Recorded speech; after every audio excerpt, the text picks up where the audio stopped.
সুপ্রভাত বন্ধুরা, আজ হলো 18 আগস্ট, পয়লা ভাদ্র সোমবার।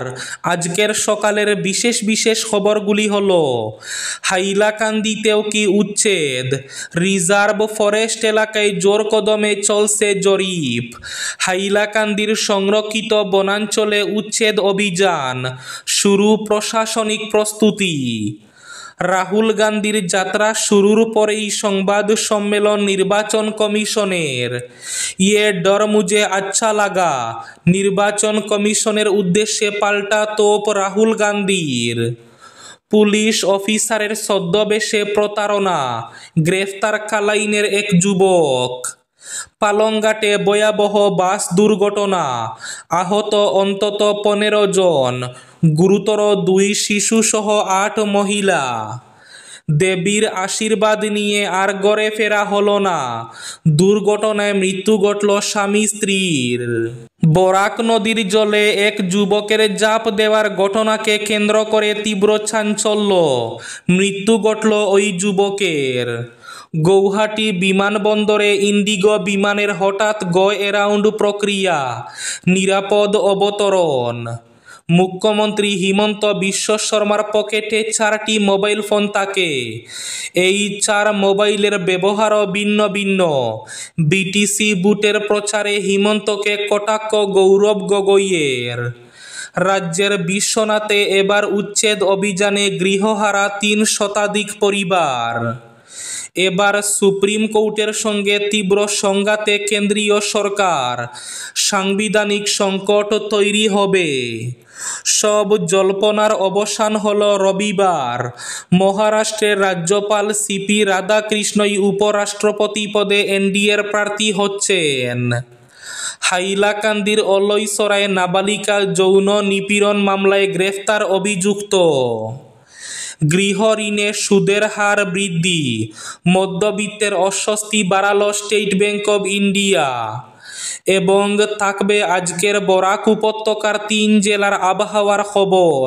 তাহলে বিস্তারিত খবরে যাওয়ার আগে অবশ্যই ভিডিওটিতে একটি লাইক করে চ্যানেলটি সাবস্ক্রাইব করে পাশের বেল আইকনটি বাজিয়ে রাখবেন এবং ফেসবুক পেজটি ফলো করে ভিডিওটি অবশ্যই শেয়ার করবেন, যাতে সঠিক তথ্যগুলো সবার কাছে পৌঁছাতে পারে। এবার শুনুন আজকের খবরগুলির বিস্তারিত। প্রথম খবর, হাইলাকান্দিতেও কি উচ্ছেদ, রিজার্ভ ফরেস্ট এলাকায় জোর কদমে চলছে জরিপ, হাইলাকান্দির সংরক্ষিত বনাঞ্চলে উচ্ছেদ অভিযান শুরু, প্রশাসনিক প্রস্তুতি। হাইলাকান্দি জেলার সংরক্ষিত বনাঞ্চলে উচ্ছেদ অভিযান চালানোর প্রাথমিক প্রস্তুতি শুরু করেছে প্রশাসন। জেলার বন বিভাগের তরফে ইতিমধ্যে 3টি রেঞ্জের অধীনে বিশেষ লোকগণনা অর্থাৎ সেন্সাস শুরু হয়েছে। বন বিভাগের রেঞ্জার ও বিট অফিসাররা ময়দানে নেমে এই বিশেষ গণনা করছেন। এই সেন্সাসের মাধ্যমে সংরক্ষিত বনাঞ্চলে বসবাসকারী মানুষের প্রকৃত সংখ্যা নির্ধারণ করা হবে। পাশাপাশি প্রতিটি কাঁচা বা পাকা ঘরের সংখ্যা, প্রতিটি বাড়িতে বসবাসকারী মহিলা, পুরুষ, শিশুর সংখ্যা আলাদাভাবে নথিভুক্ত করা হচ্ছে। সব তথ্য নির্ধারিত ফর্মে সংগ্রহ করে তা ডিজিটালি আপলোডের কাজও চলছে। হাইলাকান্দি বন বিভাগের এক শীর্ষ আধিকারিক জানিয়েছেন, জেলার গারমুরা, কুকিসরা এবং মাটিজুরি রেঞ্জে বর্তমানে সেন্সাস কার্যক্রম চলছে। এই প্রক্রিয়া শেষে অবৈধভাবে বসবাসকারীদের নোটিশ পাঠানো হবে। তৃতীয় ধাপে শুরু হবে উচ্ছেদ অভিযান। রাহুল গান্ধীর যাত্রা শুরুর পরেই সংবাদ সম্মেলন নির্বাচন কমিশনের।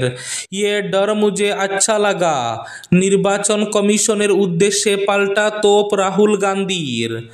রবিবার বিহারের সাসারাম থেকে বুট অধিকার যাত্রা শুরু করে রাহুল গান্ধী মন্তব্য করলেন, নিবিড় সংশোধনী অভিযান SIR এর মাধ্যমে বিহারে বুট চুরির চক্রান্ত বানচাল করে দেওয়া হবে। জাতীয় নির্বাচন কমিশনও বিজেপিকে এক বন্দনীতে রেখে রাহুলের যাত্রা শুরুর খানিকের বাদে ডিফেন্স সাজিয়ে সাংবাদিকদের মুখোমুখি হলেন দেশের মুখ্য নির্বাচন কমিশনার জ্ঞানেশ কুমার। দাবি করলেন, শাসক হোক বা বিরোধী, কোনো পক্ষের হয়ে কাজ করে না নির্বাচন কমিশন। কমিশন পক্ষপাত দুষ্ট নয়। রাহুল গান্ধীর যাত্রা শুরু আর কমিশনের সাংবাদিক সম্মেলন দুটি পূর্ব নির্ধারিত কর্মসূচি ছিল ঠিকই, তবে তার যাত্রা শুরুর দিনেই যেভাবে নিজেদের শ্রীনিরপেক্ষ বলে দাবি করল কমিশন, তা দেখে রাহুল গান্ধী নিজের মনে মুচকি হেসে বললেন, ইয়ে ডর মুঝে আচ্ছা লাগা। পুলিশ অফিসারের ছদ্মবেশে প্রতারণা, গ্রেফতার কালাইনের যুবক। পুলিশ অফিসার পরিচয় দিয়ে অসম পুলিশের চাকরি দেওয়ার নামে প্রতারণা চালিয়ে অবশেষে পুলিশের জালে ধরা পড়ল এক যুবক। কালাইনের কেলমা চতুর্থ খণ্ডের শামিদ হোসেন বরবুইয়া নামে যুবককে গ্রেফতার করল পুলিশ। তার বাবা ওয়াইসুদ্দিন বরবুইয়া। পুলিশ সূত্রে জানা যায়, অভিযুক্ত নিজেকে পুলিশ অফিসার পরিচয় দিয়ে ইউনিফর্ম পরিহিত ছবি প্রদর্শন করত। এভাবেই সে সাধারণ মানুষকে প্রলোভন দেখিয়ে অসম পুলিশের ড্রাইভার পদে চাকরি পাইয়ে দেওয়ার মিথ্যা প্রতিশ্রুতি দিয়ে লক্ষ্মীপুর থানার অন্তর্গত রূপাইবালি এলাকার একাধিক মানুষের কাছ থেকে মোটা অঙ্কের টাকা হাতিয়ে নেয়।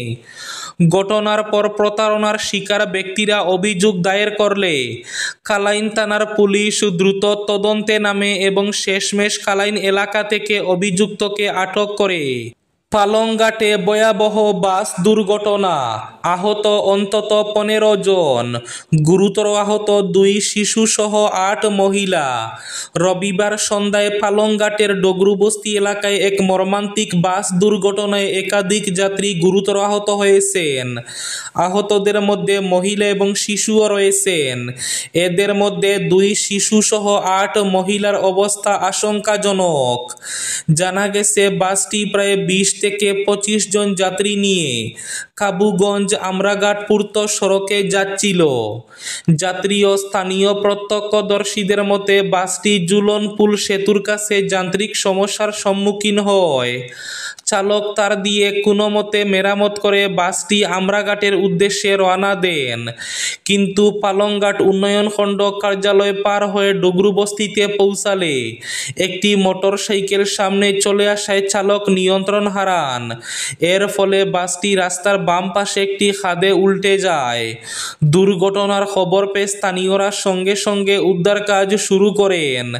তারা বাসের জানালার কাঁচ ভেঙে ভেতরে আটকে পড়া যাত্রীদের উদ্ধার করেন। বাসের ভেতর থেকে আহতদের কান্নার রোল শোনা যাচ্ছিল। খবর পেয়ে পালংঘাট থানার ইনচার্জ ওসি অপ্রতিম খাউন্ড ঘটনাস্থলে ছুটে আসেন এবং আহতদের চিকিৎসার জন্য স্থানীয় মহাত্মা গান্ধী মডেল হাসপাতালে পাঠান। সেখান থেকে কয়েকজনের অবস্থা আশঙ্কাজনক হওয়ায় তাদের শিলচর মেডিকেল কলেজ ও হাসপাতালে স্থানান্তর করা হয়েছে। পুলিশ সূত্রে জানা গেছে, এই ঘটনায় মোটরসাইকেল চালক সুনাইয়ের বাসিন্দা দীপন শুক্লবৈদ্য গুরুতর আহত হয়েছেন এবং তাকেও শিলচর মেডিকেল কলেজ ও হাসপাতালে পাঠানো হয়েছে। বরাক নদীর জলে এক ব্যক্তির ঝাঁপ দেওয়ার ঘটনাকে কেন্দ্র করে তীব্র চাঞ্চল্য, মৃত্যু ঘটল ওই ব্যক্তির। শিলচর মজুমদার বাজারে রেল সেতু থেকে ঝাঁপ দিল ওই যুবক। হত যুবকের নাম অমিত দাস, বয়স 40 বছর। তিনি শিলচর রামকৃষ্ণ মিশন রোডের বাসিন্দা। জানা গেছে, রবিবার দুপুর 1টা নাগাদ শিলচর জিরিবাম রেল লাইনের মজুমদার বাজার এলাকায় সেতু থেকে বরাক নদীতে ঝাঁপ দেন ওই যুবক। তবে কেন তিনি ঝাঁপ দিয়েছেন তার কারণ এখনো জানা যায়নি। প্রত্যক্ষদর্শীদের ভাষ্যে জানা গিয়েছে, তীব্র গরমের জন্য তখন ফাঁকা ছিল ওই এলাকা। হঠাৎ ঝাঁপানোর শব্দ শুনে পথ চলতি এক বাইক চালক ওখানে দাঁড়ান। তিনি নদীতে উকিঝুঁকি শুরু করলে আরও মানুষ এগিয়ে আসেন। নদীতে তখন এক মাঝিও ছিলেন। তিনি নৌকা নিয়ে উজানের দিকে তাকায় ঘটনাস্থলে যেতে দেরি হয়ে যায়। ততক্ষণে জলের অতলে বেপাত্তা হয়ে যান ওই যুবক। এবার সুপ্রিম কোর্টের সঙ্গে তীব্র সংঘাতে কেন্দ্রীয় সরকার, সাংবিধানিক সংকট তৈরি হবে। রাষ্ট্রপতি এবং রাজ্যপালদের বিল পাশ করানোর সময়সীমা বেঁধে দেওয়া নিয়ে বিচার বিভাগের সঙ্গে ফের সংঘাতে কেন্দ্রীয় সরকার। নরেন্দ্র মোদী সরকারের দাবি, এভাবে ভারতের রাষ্ট্রপতি বা বিভিন্ন রাজ্যের রাজ্যপালদের বিল নিয়ে দ্রুত সিদ্ধান্ত নিতে বাধ্য করতে পারে না বিচার বিভাগ। তাতে সাংবিধানিক সংকট তৈরি হবে। রাজ্য বিধানসভায় পাশ হওয়া বিল নিয়ে নির্দিষ্ট সময়ের মধ্যে সিদ্ধান্ত গ্রহণ করতে হবে বলে জানিয়েছিল সুপ্রিম কোর্ট। রাজ্যপাল এবং রাষ্ট্রপতি অনির্দিষ্টকালের জন্য বিল আটকে রাখতে পারেন না বলে জানিয়েছিল আদালত। সিদ্ধান্ত গ্রহণের জন্য সর্বোচ্চ 3 মাসের সময়ও বেঁধে দেওয়া হয়েছিল। সুপ্রিম কোর্টের সেই নির্দেশ নিয়ে এবার প্রবল আপত্তি জানালো কেন্দ্রের নরেন্দ্র মোদী সরকার। তাদের দাবি, আদালতের এমন নির্দেশে দেশে সাংবিধানিক বিশৃঙ্খলা দেখা দিতে পারে। দেবীর আশীর্বাদ নিয়ে আর ফেরা হলো না। দুর্ঘটনায় মৃত্যু কোয়াইয়ের স্বামী ও স্ত্রীর। ছুটির দিন একসঙ্গে কাটানো কিছু মুহূর্ত আর ঈশ্বরের আশীর্বাদ নিয়ে গড়ে ফেরার তাগিদ, সবই এক লহমায় শেষ হয়ে গেল এক মর্মান্তিক পথ দুর্ঘটনায়। কমলা সাগরের কসবেশ্বরী কালী মন্দির থেকে পুজো দিয়ে ফেরার পথে বিশালগড়ের গোকুলনগর এলাকায় একটি গাড়ির সঙ্গে স্কুটির সংঘর্ষে প্রাণ হারালেন স্বামী দিবাকর ঘোষ এবং স্ত্রী প্রিয়াঙ্কা ঘোষ। জানা যায়, দিবাকর ঘোষ ব্যাংক ম্যানেজার পদে কর্মরত। ঘটনাটি ঘটেছে রবিবার বিকেলে বিশালগড় থানার অন্তর্গত গোকুলনগর টিএসআর ক্যাম্প সংলগ্ন সড়কে। কোয়াইয়ের বাসিন্দা দিবাকর ঘোষ এবং তার স্ত্রী প্রিয়াঙ্কা ঘোষ কর্মসূত্রে আগরতলায় ভাড়া থাকেন। ছুটির দিন হওয়ায় তারা স্কুটি নিয়ে কসবেশ্বরী কালী মন্দিরে পুজো দিতে গিয়েছিলেন। পুজো সেরে আগরতলার দিকে ফেরার পথে ঘটে এই বিপর্যয়। রাজ্যের বিশ্বনাথে উচ্ছেদ অভিযানে গৃহহারা 3 শতাধিক পরিবার। 3 শতাধিক পরিবারকে জমি থেকে উচ্ছেদ করল অসম সরকার। তারা বেআইনিভাবে জমি দখল করে বসবাস করছিলেন বলে অভিযোগ। সংবাদ সংস্থা পিটিআই অনুসারে উচ্ছেদ হওয়া পরিবারগুলির মধ্যে বেশিরভাগই বাংলাভাষী মুসলিম। বলা বাহুল্য, গত কয়েক মাস ধরে লাগাতার উচ্ছেদ অভিযান চলছে। রবিবারও রাজ্যে চলল উচ্ছেদ। রাজ্য সরকার রবিবার বিশ্বনাথ জেলায় উচ্ছেদ অভিযান চালায়। এতে সর্বহারা হয়েছে 309টি পরিবার। সংরক্ষিত পশুচারণ ভূমি থেকে এদের উচ্ছেদ করা হয়েছে। মুখ্যমন্ত্রী হিমন্ত বিশ্ব শর্মার পকেটে 4টি মোবাইল ফোন থাকে এবং এই 4 মোবাইলের ব্যবহারও ভিন্ন ভিন্ন। এই মন্তব্য করেছেন প্রদেশ কংগ্রেসের সভাপতি গৌরব গগৈ। তিনি গতকাল মুখ্যমন্ত্রীর বিরুদ্ধে সরব হয়ে সাংসদ গগৈ বলেন, একটি মোবাইল ফোন তাকে অমিত শাহর সঙ্গে কথা বলার জন্য, একটি ফোন তাকে প্রমোদ বড়কে ধমক দেওয়ার জন্য, একটি তাকে হাগ্রামা মহিলারীকে বৈঠকে ডাকার জন্য, চতুর্থ ফোনটি তাকে কংগ্রেসের জন্য। পরবর্তী সময়কালে কংগ্রেসের নেতৃত্বে সরকার এলে রাহুল গান্ধী বলেছেন যে অসমের জনসাধারণ তাকে জেলের ভেতরে দেখতে চান। জেল থেকে পালানোর জন্য ফের কংগ্রেসে অন্তর্ভুক্ত হতে গোপনে কংগ্রেসের সঙ্গে কথাবার্তা চালাতেই থাকেন ওই 4র্থ নম্বর মোবাইল ফোনটি দিয়ে, বললেন গৌরব গগৈ। গৃহঋণে সুদের হার বৃদ্ধি, মধ্যবিত্তের অস্বস্তি বাড়াল স্টেট ব্যাংক অব ইন্ডিয়া। গৃহ ঋণ সহ একাধিক ঋণ ব্যবস্থায় সুদের হার বৃদ্ধি, মধ্যবিত্তের অস্বস্তি বাড়াল স্টেট ব্যাংক অব ইন্ডিয়া। দুদিন আগেই জিএসটি কমানোর বার্তা দিয়ে দেশবাসীকে স্বস্তি দিয়েছিলেন প্রধানমন্ত্রী নরেন্দ্র মোদী। কিন্তু গৃহ ঋণ সহ একাধিক ঋণ ব্যবস্থায় সুদের হার বাড়িয়ে অস্বস্তি বাড়াল স্টেট ব্যাংক অব ইন্ডিয়া। জানা গিয়েছে, নতুন হারে নিয়মিত হোম লোন বা টার্ম লোনের সুদ 7.50% থেকে 8.70% মধ্যে রয়েছে। গৌহাটি বিমানবন্দরে ইন্ডিগো বিমানের হঠাৎ গো অ্যারাউন্ড প্রক্রিয়া, নিরাপদ অবতরণ। রবিবার ডিব্রুগড় থেকে গৌহাটিগামী ইন্ডিগো ফ্লাইটের যাত্রীদের মধ্যে কিছুক্ষণের জন্য উৎকণ্ঠা ছড়ালো। বিমানটি লোকপ্রিয় গোপীনাথ বরদলৈ আন্তর্জাতিক বিমানবন্দরে অবতরণের কয়েক সেকেন্ডের আগে হঠাৎ গো অ্যারাউন্ড কৌশল গ্রহণ করে। এই যাত্রীদের মধ্যে রাজ্যের কৃষিমন্ত্রী অতুল বরাও ছিলেন। এয়ারলাইন্স কর্তৃপক্ষ জানিয়েছে, 6ই-187 নম্বর ফ্লাইটের এই ঘটনাটি ছিল সম্পূর্ণরূপে একটি সাধারণ নিরাপত্তা প্রক্রিয়া। এতে যাত্রীদের কোনো ঝুঁকি ছিল না। সংস্থার এক কর্মকর্তা বলেন, গো অ্যারাউন্ড অবতরণের সময় একেবারে স্বাভাবিক একটি প্রক্রিয়া। যদি পাইলটের কোনো সমস্যা হয় তিনি পুনরায় অবতরণের জন্য ঘুরে আসতে পারেন। এটি যাত্রীদের নিরাপত্তা নিশ্চিত করে, উদ্বিগ্ন হওয়ার কিছু নেই। আজকের বরাক উপত্যকার 3 জেলার আবহাওয়ার খবর। আজ বরাক উপত্যকার 3 জেলার আকাশ একটু মেঘলা থাকলেও গরম থাকার পূর্বাভাস। শিলচর কাছাড়ে আজ সর্বোচ্চ তাপমাত্রা থাকবে 35 ডিগ্রি সেলসিয়াস এবং সর্বনিম্ন তাপমাত্রা থাকবে 26 ডিগ্রি সেলসিয়াস। শ্রীভূমি জেলায় আজ সর্বোচ্চ তাপমাত্রা থাকবে 35 ডিগ্রি সেলসিয়াস এবং সর্বনিম্ন তাপমাত্রা থাকবে 24 ডিগ্রি সেলসিয়াস।